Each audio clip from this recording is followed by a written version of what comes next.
साथ जो अपना अनुभव रखेंगे हमारे बीच में एस्टीम्ड गेस्ट, अब मैं उनसे भी आपका परिचय करा देती हूँ।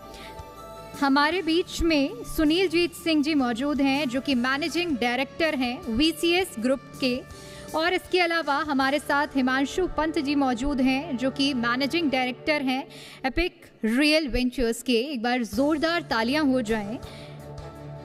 और इसी के साथ साथ जैसे कि हम बात कर रहे हैं सुनीलजीत सिंह जी के अनुभव हम सुनेंगे जो क्वालिटी और ट्रस्ट का एक पर्याय बनकर हमारे बीच में आए हैं। मार्केटिंग की हम जब बात करेंगे या लग्जरी रियल एस्टेट सेक्टर के एक नए मुकाम को हासिल करने में क्या चुनौतियां अब तक सामने आई हैं, इस पर बात करेंगे Himanshu Pant ji. Over to you Rohit and Manoj. शुक्रिया। ਤਾਂ ਅੱਜ ਦੇ ਸਮੇਂ ਦੇ ਵਿੱਚ ਹਰ ਕੋਈ ਵਿਅਕਤੀ ਕਮਾ ਵੀ ਰਿਹਾ, ਖਾ ਵੀ ਰਿਹਾ, ਪਰ ਰੋਟੀ, ਕੱਪੜਾ ਔਰ ਮਕਾਨ, ਇਹ ਨਾਰਾ ਬਹੁਤ ਸਮੇਂ ਪਹਿਲਾਂ ਮਸ਼ਹੂਰ ਸੀ। ਪਰ ਸਭ ਤੋਂ ਜ਼ਰੂਰੀ ਹੈ ਘਰ, ਰਹਿਣ ਦੇ ਲਈ ਇੱਕ ਛੱਤ, ਪਰ ਉਸ ਛੱਤ ਦਾ ਇੰਤਜ਼ਾਮ ਕਿਵੇਂ ਹੋਏਗਾ? ਆਮ ਬੰਦਾ ਚਾਹੁੰਦਾ ਹੈ ਘਰ ਬਣ ਜੇ, ਖਾਸ ਬੰਦਾ ਚਾਹੁੰਦਾ ਕਿ ਖਾਸ ਘਰ ਬਣ ਜੇ। ਖਾਸ ਘਰ ਕਿਵੇਂ ਹੋਣਗੇ, ਆਮ ਘਰ ਕਿਵੇਂ ਹੋਣਗੇ? ਉਹਦੇ ਲਈ ਸਾਨੂੰ ਐਲੈਂਟੇ ਮਾਲ ਜਿਵੇਂ ਆਪਾਂ ਇੱਕ ਵਨ ਆਫ ਦਾ ਫਾਈਨੈਂਸ ਇੱਕ ਏਰੀਆ ਹੈਗਾ ਜਿੱਥੇ ਸਾਰੇ ਜਾ ਕੇ ਆਪਾਂ ਸ਼ਾਪਿੰਗ ਕਰਦੇ ਹਾਂ। कुछ इदां दे ब्रांड्स नेगे जिहड़े सानू शॉपिंग करने लई सानू दिल्ली स्पैशली जाना पैंदा है। असी कोशिश की है कि वो ब्रांड्स नू साडे शहर दे विच लैके आया जाए। बिल्कुल बिल्कुल हिमांशु पंत जी, तो देखो ये बड़ा मॉल लेके ने कहते बुर्ज खलीफा लेके आ रहे हैं इत्थे मोहाली दे विच, पर तुहाडी जिम्मेवारी वाजियां नहीं हैगी कि किस तरह के अपने जिहड़े लोग ने इत्थे आणगे ते उन्हां नू किद्दां तुसीं इंट्रोड्यूस करोगे कि साडा मोहाली जिहड़ा हैगा या पंजाब जिहड़ा हैगा वो दुबई नाल कंपीट कर रहा। नमस्कार जी, पहले आपके सभी दर्शकों को और जी को बहुत बहुत धन्यवाद कि उन्होंने हमें इनवाइट किया और आप लोगों के साथ रूबरू होने का मौका दिया। रियल स्टेट एक आप मान के चलिए, क्योंकि पिछले 22 साल से मैं इस इंडस्ट्री के साथ जुड़ा हुआ हूँ। अलग अलग प्रोजेक्ट्स और अलग अलग कंपनीज में काम किया है और इसको उठते हुए देखा है। और जिस पहलू पे हम आज बात कर रहे हैं कि इंटरनेशनल स्टैंडर्ड्स का कंस्ट्रक्शन जो हमने अपनाया है वो आज की डेट में एक बहुत छोटी चीज़ रह गया है। मतलब आप ये मान के चलिए जिस तरह से टेक्नोलॉजी में AI और बाकी चीज़ों का योगदान रहा है और जिसकी वजह से सारे बिजनेस का जो इम्पैक्ट है वो एक ग्लोबलाइजेशन की तरफ मूव कर गया है। तो आज की डेट में आपने जो शुरुआत करी थी जहाँ पे आपने रियल एस्टेट के लिए बोला था कि रियल एस्टेट आया कहाँ से? रियल एस्टेट क्या है कि एक हम जब कहते हैं बेसिक चीज़, इट्स अ रोटी, कपड़ा और मकान। तो मकान जो है वो एक बहुत बेसिक चीज़ है। तो मकान से रियल एस्टेट शुरू हुआ और उसके बाद हम उसको अगले नेक्स्ट लेवल पे ले गए जहाँ हमने लाइफस्टाइल के एलिमेंट्स ऐड किए। अब वो लाइफस्टाइल के एलिमेंट्स जब हमने ऐड किए तो हमने कुछ चीज़ें बाहर से सीखी, कुछ हमने वेस्टर्न कंट्रीज से अपनाई, कुछ हमने खुद निजात करी। क्योंकि ऑब्वियसली हम जब एक स्पेसिफिक मार्केट की बात करते हैं तो वहाँ पे हमें लगता है कि हमें उस मार्केट के हिसाब से प्रोडक्ट बनाना चाहिए, वहाँ की जो ज़रूरत है वो वहाँ के हिसाब से हमें घर बनाना चाहिए।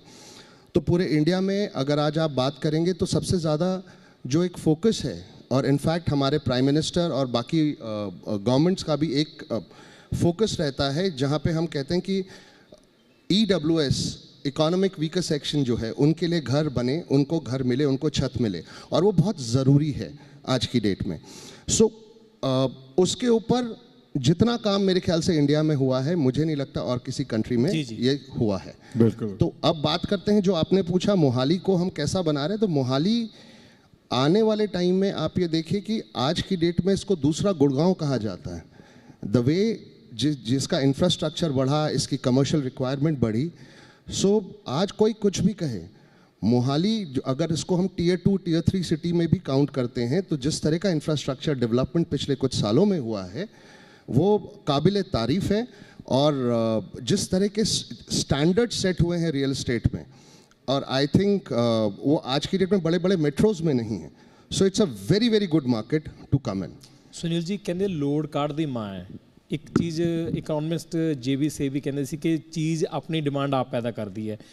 ਬਹੁਤ ਸਾਰੇ ਇੰਟਰਨੈਸ਼ਨਲੀ ਬ੍ਰਾਂਡ, ਬਹੁਤ ਸਾਰੇ ਇੰਟਰਨੈਸ਼ਨਲੀ ਕਲੱਬ ਤੁਸੀਂ ਲੈ ਕੇ ਆ ਰਹੇ ਹੋ, ਇਹ ਨੀਡ ਤੁਹਾਨੂੰ ਕਿਵੇਂ ਨਜ਼ਰ ਆਈ ਔਰ ਇਹ ਟਾਈ ਅਪ ਫਿਰ ਕਿੱਦਾਂ ਹੋ ਪਾਇਆ ਕਿ ਜਿਹੜੇ ਇੰਟਰਨੈਸ਼ਨਲੀ ਬ੍ਰਾਂਡ ਹੈ ਉਹਨਾਂ ਨੂੰ ਤੁਹਾਡੇ ਵਿੱਚ ਸਪੇਸ ਦਿੱਤੀ ਜਾਵੇ? ਸਰ ਜਿਵੇਂ ਆਪਾਂ ਹੁਣ ਮਾਈਕ ਥੋੜਾ ਨੇੜੇ ਕਰ ਲਓ ਫਿਰ। ਸਹਿਯੋਗੀ ਗੱਲ ਕਰ ਰਹੇ ਸੀ ਕਿ ਇਸ ਟਾਈਮ ਮੋਹਾਲੀ ਦੀ ਜਿਹੜੀ ਡਿਵੈਲਪਮੈਂਟ ਹੈ ਉਹ ਬਹੁਤ ਤੇਜ਼ੀ ਨਾਲ ਅੱਗੇ ਵਧ ਰਹੀ ਹੈ ਅਤੇ ਆਉਣ ਵਾਲੇ ਟਾਈਮ ਦੀ ਜਿਹੜੀ ਨੀਡ ਹੈ, ਜਿਵੇਂ ਆਪਾਂ ਥੋੜ੍ਹੇ ਟਾਈਮ ਪਹਿਲਾਂ ਸਾਡੇ ਨਾਲ ਗੱਲ ਕਰਦੇ ਸੀ, ਮੱਧਿਆ ਮਾਰਗ ਦੀ ਗੱਲ ਕਰਦੇ ਸੀ, ਆਉਣ ਵਾਲੇ ਟਾਈਮ ਦੇ ਵਿੱਚ ਜਿਹੜਾ ਸਾਡਾ PR7 에ਅਰਪੋਰਟ ਰੋਡ ਹੈ, ਆਉਣ ਵਾਲੇ ਸਮੇਂ ਦਾ ਮੋਹਾਲੀ ਦਾ ਮੱਧਿਆ ਮਾਰਗ ਇਹ ਬਣੂਗਾ ਅਤੇ ਉੱਥੇ ਬਹੁਤ ਸਾਰੇ ਇੰਟਰਨੈਸ਼ਨਲ ਲੈਵਲ ਦੀਆਂ ਬਿਲਡਿੰਗਸ ਕਵਰ ਅਪ ਹੋ ਰਹੀਆਂ ਨੇ, ਬਣ ਰਹੀਆਂ ਨੇ, ਬਿਲਡ ਅਪ ਹੋ ਰਹੀਆਂ ਨੇ ਅਤੇ ਉੱਥੇ ਆਉਣ ਵਾਲੀ ਜਨਰੇਸ਼ਨ ਲਈ, ਅੱਜ ਦੀ ਜਨਰੇਸ਼ਨ ਲਈ ਕਲੱਬ ਇੱਕ ਵੀਕਐਂਡ ਦੇ ਵਿੱਚ ਆਪਾਂ ਹਰੇਕ ਜ਼ਰੂਰਤਮੰਦ ਮੰਨਦੇ ਹਾਂ, ਕਿਉਂਕਿ ਇਹਦੇ ਵਿੱਚ ਸਾਰਾ ਪੂਰਾ ਵੀਕ ਬੰਦਾ ਕੰਮ ਕਰਕੇ ਲਾਸਟ ਵੀਕਐਂਡ 'ਤੇ ਇੱਕ ਰਿਲੈਕਸੇਸ਼ਨ ਸਭ ਨੂੰ ਚਾਹੀਦੀ ਹੁੰਦੀ ਹੈ ਅਤੇ ਅੱਜ ਦੀ ਜਨਰੇਸ਼ਨ ਦੀ ਇੱਕ ਵੱਡੀ ਨੀਡ ਹੈ ਕਲੱਬ, ਅਤੇ ਇਸ ਕਰਕੇ ਅਸੀਂ ਇੱਥੇ ਇੱਕ ਇੰਟਰਨੈਸ਼ਨਲ ਬ੍ਰਾਂਡ ਲੈ ਕੇ ਆ ਰਹੇ ਹਾਂ, ਬਾਰਦੋਸ, ਜੋ ਕਿ ਇੰਡੀਆ ਦੇ ਵਿੱਚ ਸਿਰਫ 5 ਹੀ ਬ੍ਰਾਂਚਿਸ ਨੇਗੀਆਂ ਅਤੇ 5th ਬ੍ਰਾਂਚ ਵਿਦ ਅਸ। ਖਾਸ ਤੌਰ ਨਾਲ ਬ੍ਰਾਂਡ ਕਿਹੜੇ ਨਵੇਂ ਆ ਜਿਹੜੇ ਰਹਿਣ ਵਾਲੇ ਇੰਟਰਨੈਸ਼ਨਲੀ, ਕਿਉਂਕਿ ਤੁਸੀਂ ਕਿਹਾ ਕਿ ਕਾਫੀ ਜ਼ਿਆਦਾ ਇੱਦਾਂ ਦੇ ਬ੍ਰਾਂਡ ਆ ਜਿਹੜੇ ਤੁਹਾਨੂੰ ਦਿੱਲੀ ਗੁੜਗਾਉਂ ਦੇ ਵਿੱਚ ਨਜ਼ਰ ਆਉਂਦੇ ਨੇ ਪਰ ਹੁਣ ਮੋਹਾਲੀ ਦੇ ਵਿੱਚ ਵੀ ਉਹ ਨਜ਼ਰ ਆਉਣਗੇ? ਸਰ ਜਿਵੇਂ ਸਭ ਤੋਂ ਪਹਿਲਾਂ ਗੁੱਚੀ, ਅਰਮਾਨੀ ਆਪਾਂ ਨਾਮ ਆਮ ਸੁਣਦੇ ਹੀ ਹਾਂ ਜੀ, ਜਿਹੜੇ ਇੱਦਾਂ ਦੇ ਬ੍ਰਾਂਡਸ ਆਪਾਂ ਨਾਮ ਸੁਣਦੇ ਹਾਂ ਉਹਨਾਂ ਬ੍ਰਾਂਡਸ ਨੂੰ ਅਸੀਂ ਬੁਟੀਕ ਦੇ ਵਿੱਚ ਅਸੀਂ ਇੱਥੇ ਲੈ ਕੇ ਆ ਰਹੇ ਹਾਂ। ਆਉਣ वाले समय ਦੇ ਵਿੱਚ ਨੰਬਰ ਆਫ ब्रांड्स ਜਿਹੜੇ ਨੇਗੇ ਤੁਹਾਨੂੰ ਇਸ ਮਾਲ ਦੇ ਵਿੱਚ ਪਾए जाएंगे। हाँ बिल्कुल। पंत साहब हम बात करते हैं कि आपने बोला कि मिडिल क्लास या EWS की बात करते हैं, तो मिडिल क्लास के लिए शहर बड़ा हो रहा है, शहर में आप करोड़ों की बात करते हैं, मिडिल क्लास के लिए कहाँ स्थान बन रहा है? कोई है जगह मिडिल क्लास के लिए? उसके लिए अफोर्डेबल हाउसेज कहाँ हैं?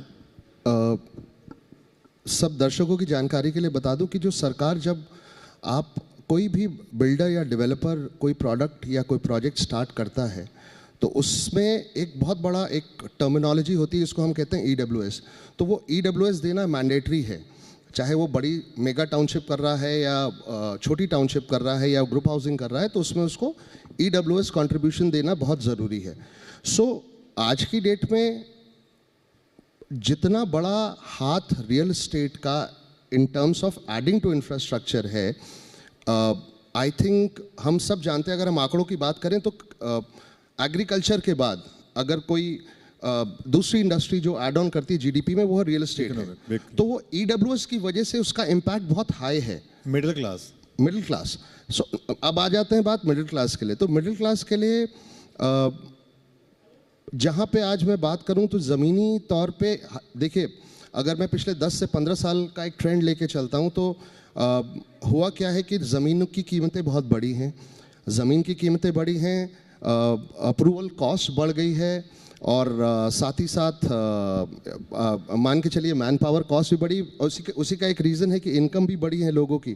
तो जो मिडिल क्लास की एक डेफिनेशन हुआ करती थी एक पीरियड आज से 10 साल पहले और आज, दोनों में काफ़ी फ़र्क है। तो आज से 10 साल पहले जो मिडिल क्लास को आप कहते थे, वो आज अपर मिडिल क्लास लेवल पे आ गए हैं। तो उन अपर मिडिल क्लास लेवल, उनकी जो स्पेंडिंग पावर है वो भी पिछले 10 सालों में बहुत बढ़ी है। तो ऐसा तो नहीं कि मिडिल क्लास बड़े शहरों से बाहर जा रहा है? मिडिल क्लास बड़े शहरों से बाहर जा रहा है तो बहुत सही डिसीजन ले रहा है। आपको मैं एक छोटा सा बताता हूँ कि किस तरह से इसको सोचा जाता है। जब हम छोटे थे तो हम लोग इकोनॉमिक्स पढ़ते थे, तो इकोनॉमिक्स में हमारे पास बताया जाता है 3 तरह की इकोनॉमी होती हैं, एक डेवलपिंग, डेवलप्ड और अंडर डेवलप्ड। सो आज की डेट पे अगर कोई दिल्ली से चंडीगढ़ मोहाली की तरफ आ रहा है, दिल्ली के NCR के आसपास जितना भी एरिया है वो एक सैचुरेशन पे आ चुका है। मतलब सैचुरेशन का मतलब अब उसके ऊपर बियॉन्ड कोई उसको रिटर्न्स आने नहीं हैं। तो एक आम आदमी जब अपने लिए घर बनाता है वो 2 चीज़ें देखता है कि हाँ, मेरे परिवार के लिए ये अच्छा है और कल मेरे बाद क्या ये मेरे बच्चों को कुछ दे के जाएगा। वहाँ पे हम बात कर लेते हैं जो हम इन्वेस्टमेंट रिटर्न ROI की, रिटर्न ऑन इन्वेस्टमेंट। तो वहाँ पे जब वो रिटर्न ऑन इन्वेस्टमेंट देखता है तो वो मोहाली जैसे शहर में या और Tier 3, Tier 4 सिटीज़ में ज़्यादा बेहतर है as compare to main cities. तो इसी का एक रीज़न है कि बहुत सारे मिडिल इनकम ग्रुप और अपर मिडिल इनकम ग्रुप वालों ने माइग्रेट होना शुरू कर दिया है इन terms of their housing priority. और अगर मैं बात करता हूँ उनके क्या कहते हैं खुद के रहने की, तो they prefer to stay in rentals. वो रेंट पे वहाँ पे रहते हैं और अपनी इन्वेस्टमेंट अपने घर वालों के लिए वो बाहर बना लेते हैं। ਬਿਲਕੁਲ ਬਿਲਕੁਲ ਸੁਨੀਲ ਜੀ VCS ਗਰੁੱਪ ਦਾ ਜ਼ਿਕਰ ਕਰੀਏ, ਇੱਕ ਪਾਸੇ ਤੁਸੀਂ ਪੈਂਸਲ ਟਾਵਰ ਦਾ ਜ਼ਿਕਰ ਕੀਤਾ, ਇੱਕ ਕਮਰਸ਼ੀਅਲ ਪ੍ਰੋਜੈਕਟ ਹੈ, ਪਰ ਲੋਕਾਂ ਦੇ ਰਹਿਣ ਦੇ ਲਈ ਹਾਊਸਿੰਗ ਪ੍ਰੋਜੈਕਟ ਵੀ ਕੋਈ ਲਿਆ ਰਹੇ ਹੋ, ਜਾਂ ਉਸ ਚੀਜ਼ ਨੂੰ ਲੈ ਕੇ ਕੀ ਪਲਾਨਿੰਗ ਹੈ ਔਰ ਕਿਸ ਜਗ੍ਹਾ ਦੇ ਉੱਪਰ ਹਾਊਸਿੰਗ ਪ੍ਰੋਜੈਕਟ ਹੋਏਗਾ, ਖਾਸ ਕੀ ਰਹੇਗਾ ਉਸ ਦਾ? ਜਿਵੇਂ ਕਿ ਮੇਰੇ ਸਹਿਯੋਗੀ ਗੱਲ ਕਰ ਰਹੇ ਸੀ ਕਿ ਅੱਜ ਦੇ ਟਾਈਮ ਦੇ ਵਿੱਚ ਜੋ ਲੈਂਡ ਦੇ ਪ੍ਰਾਈਸ ਹੈ ਬਹੁਤ ਜ਼ਿਆਦਾ ਵੱਧ ਚੁੱਕੇ ਨੇਗੇ ਅਤੇ ਅਪਰੂਵਲ ਦੀਆਂ ਫੀਸਿਸ ਵੀ ਬਹੁਤ ਜ਼ਿਆਦਾ ਨੇਗੀਆਂ। ਇੱਕ ਆਮ ਇਨਸਾਨ ਲਈ ਅੱਜ ਦੇ ਟਾਈਮ ਇੱਕ ਘਰ ਲੈਣਾ ਬਹੁਤ ਔਖਾ ਹੋ ਚੁੱਕਿਆ ਅਤੇ ਇਹਨੂੰ ਅਸੀਂ ਨਜ਼ਰ ਦੇ ਵਿੱਚ ਰੱਖਦੇ ਹੋਏ ਇੱਕ ਆਉਣ ਵਾਲੇ ਸਮੇਂ ਦੇ ਵਿੱਚ ਵਿਦਿਨ ਕਮਿੰਗ ਵੀਕ ਅਸੀਂ ਇੱਕ ਪ੍ਰੋਜੈਕਟ ਲੈ ਕੇ ਆ ਰਹੇ ਹਾਂ VCS ਗਰੁੱਪ ਵੱਲੋਂ, ਜਿਹੜਾ ਕਿ ਅਫੋਰਡੇਬਲ ਹਾਊਸਿੰਗ ਰਹੇਗਾ। ਅਤੇ ਜਿਹੜੇ ਬੰਦੇ ਅੱਜ ਦੇ ਟਾਈਮ ਰੈਂਟ ਆਊਟ ਕਰਕੇ ਘਰ ਲੈ ਕੇ ਰਹਿ ਰਹੇ ਨੇ, ਉਹਨਾਂ ਨੂੰ ਆਪਣਾ ਘਰ ਲੈਣ ਦੇ ਵਿੱਚ ਇੱਕ ਸੌਖਾ ਤਰੀਕਾ ਮਿਲ ਜੂਗਾ, ਕਿਉਂਕਿ ਇਹਦੇ ਵਿੱਚ ਪ੍ਰਧਾਨ ਮੰਤਰੀ ਆਵਾਸ ਯੋਜਨਾ ਦੇ ਵਿੱਚ ਅਸੀਂ ਅਫੋਰਡੇਬਲ ਹਾਊਸਿੰਗ ਲੈ ਕੇ ਆ ਰਹੇ ਹਾਂ।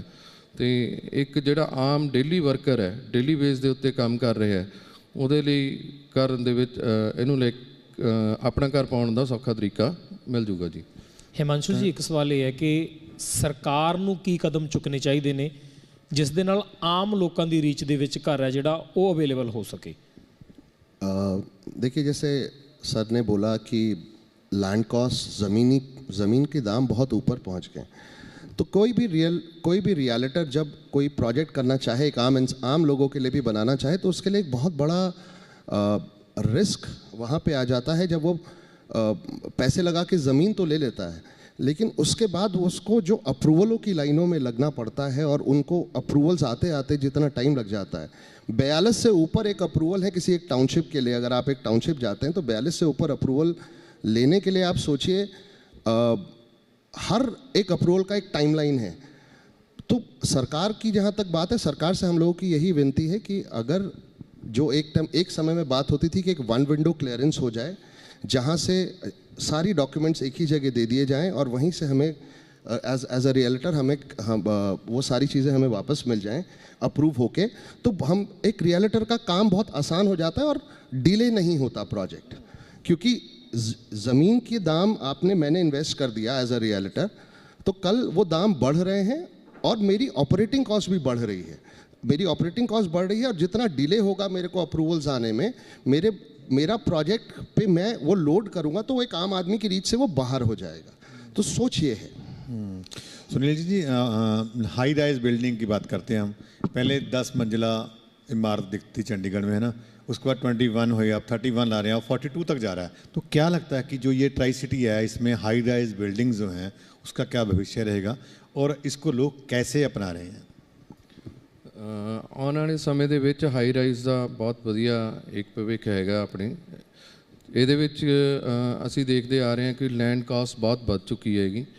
ਸਰਕਾਰ ਨੇ ਬਹੁਤ ਸਾਰੇ ਨਾਰਮਸ ਸਾਡੇ ਡਿਵੈਲਪਰਸ ਦੀ ਸੌਖਾ ਕਰ ਦਿੱਤਾ ਗਿਆ ਹੈਗਾ, ਜਿਵੇਂ ਕਿ 에ਅਰਪੋਰਟ ਰੋਡ ਦੇ ਉੱਤੇ ਜਦੋਂ ਜਿਹੜੀ FAR ਸੀ ਉਹ 2.5 ਸੀ, ਅੱਜ ਦੇ ਸਮੇਂ ਥੈਂਕਸ ਟੂ ਪੰਜਾਬ ਗਵਰਨਮੈਂਟ ਉਹਨਾਂ ਨੇ ਅਨਲਿਮਿਟਿਡ ਕਰ ਦਿੱਤੀ ਹੈ, ਜਿਹਦੇ ਵਿੱਚ ਸਿਰਫ ਐਵੀਏਸ਼ਨ ਦੀ ਜਿਹੜੀ ਸਾਨੂੰ ਅਪਰੂਵਲ ਹੈ ਉਹਨੂੰ ਮੰਦੇ ਨਜ਼ਰ ਰੱਖਦੇ ਹੋਏ ਅਸੀਂ ਇਹਨੂੰ ਹਾਈ ਰਾਈਜ਼ ਨੂੰ ਅਪ ਟੂ 40 ਮੰਜ਼ਿਲ ਤੱਕ ਜਾ ਸਕਦੇ ਹਾਂ। ਅਤੇ ਆਉਣ ਵਾਲੇ ਸਮੇਂ ਦੇ ਵਿੱਚ ਵੱਡੀਆਂ ਇਮਾਰਤਾਂ ਤੁਹਾਨੂੰ ਦੇਖਣ ਨੂੰ ਮਿਲਣਗੀਆਂ। ਪੰਤ ਜੀ, ਹਮੇਸ਼ਾ ਲਗਜ਼ਰੀ ਦਾ ਜ਼ਿਕਰ ਹੁੰਦਾ ਹੈ, ਲਗਜ਼ਰੀ ਕੀ ਹੈ ਔਰ ਹਰ ਕੋਈ ਲਗਜ਼ਰੀ ਕਹਿ ਕੇ ਕਿਉਂ ਵੇਚ ਰਿਹਾ ਹੈਗਾ, ਉਹਦਾ ਕਾਰਨ ਜ਼ਰੂਰ ਦੱਸ ਦਿਓ। ये एक बहुत उम्दा क्वेश्चन है सर। लग्जरी की जो डेफिनेशन है वो, अगर आप आज की डेट में लग्जरी की बात करते हैं तो आपको हर प्रोजेक्ट ये कहता है कि बाय लग्जरी, हम आपको एक लग्जरी दे रहे हैं।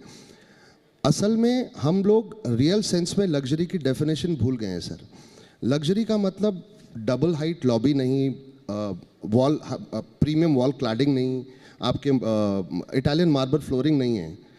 लग्जरी का एक्चुअल मतलब है हम क्या फ्यूचर, जो घर हम एक इंसान लेता है अपने परिवार के लिए, क्या वो अपने फ्यूचर के हिसाब से ले रहा है। फ्यूचर क्या दिखा रहा है आज आपको?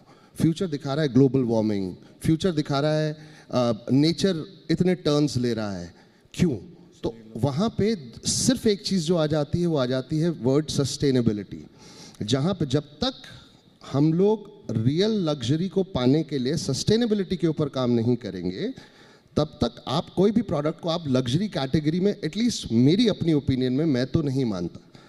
रीज़न बीइंग बिकॉज आज जब आप घर के बाहर रहें तो आपके घर के बाहर जो भी, चाहे वो ग्रुप हाउसिंग है चाहे कॉलोनी है, वहाँ का AQI अच्छा हो, आसपास हरियाली हो जी। सो आप ऐसे मटेरियल, बिल्डिंग मटेरियल को यूज़ कर रहे हैं जो एनवायरमेंटल फ्रेंडली हो, तो वो एक रियल सेंस में लग्जरी है फॉर द पीपल। और एक आम आदमी अपने बच्चों के लिए, अपने फ्यूचर के लिए उसी तरह की चीज़ पे इन्वेस्ट करना चाहेगा। ਤਾਂ ਬਿਲਕੁਲ ਚਰਚਾ ਕੀਤੀ ਕਿ ਲਗਜ਼ਰੀ ਕੀ ਹੈ, ਆਮ ਲੋਕਾਂ ਲਈ ਘਰ ਕਿਸ ਤਰੀਕੇ ਦੇ ਨਾਲ ਅਵੇਲੇਬਲ ਹੋ ਸਕਦੇ ਨੇ, ਔਰ ਖਾਸ ਤਰੀਕੇ ਦੇ ਨਾਲ ਕਮਰਸ਼ੀਅਲ ਪ੍ਰੋਜੈਕਟ ਕਿ 21 ਮੰਜ਼ਲਾ 31 ਮੰਜ਼ਲਾ 42 ਮੰਜ਼ਲਾ ਤੱਕ ਜਿਹੜੀਆਂ ਇਮਾਰਤਾਂ ਨੇ ਉਹ ਹੁਣ ਤੁਹਾਨੂੰ ਚੰਡੀਗੜ੍ਹ ਔਰ ਇਸ ਦੇ ਆਸ-ਪਾਸ ਦੇ ਏਰੀਏ ਦੇ ਵਿੱਚ ਨਜ਼ਰ ਆਉਣਗੀਆਂ। ਤਾਂ ਹਰ ਇੱਕ ਚੀਜ਼ ਜਿਹੜੀ ਪਹਿਲਾਂ ਸਾਨੂੰ ਕਹ ਲਈਏ ਕਿ ਵੱਡੇ ਸ਼ਹਿਰਾਂ ਜਾਂ ਵਿਦੇਸ਼ਾਂ 'ਚ ਨਜ਼ਰ ਆਉਂਦੀ ਸੀ, ਉਹ ਹੁਣ ਸਾਨੂੰ ਚੰਡੀਗੜ੍ਹ ਦੇ ਆਸ-ਪਾਸ ਨਜ਼ਰ ਆਉਣੀ ਸ਼ੁਰੂ ਹੋਏਗੀ। जी दीपिका, ओवर टू यू। बिल्कुल, तो इस पैनल में सुना आपने कि किस तरह से रियल एस्टेट सेक्टर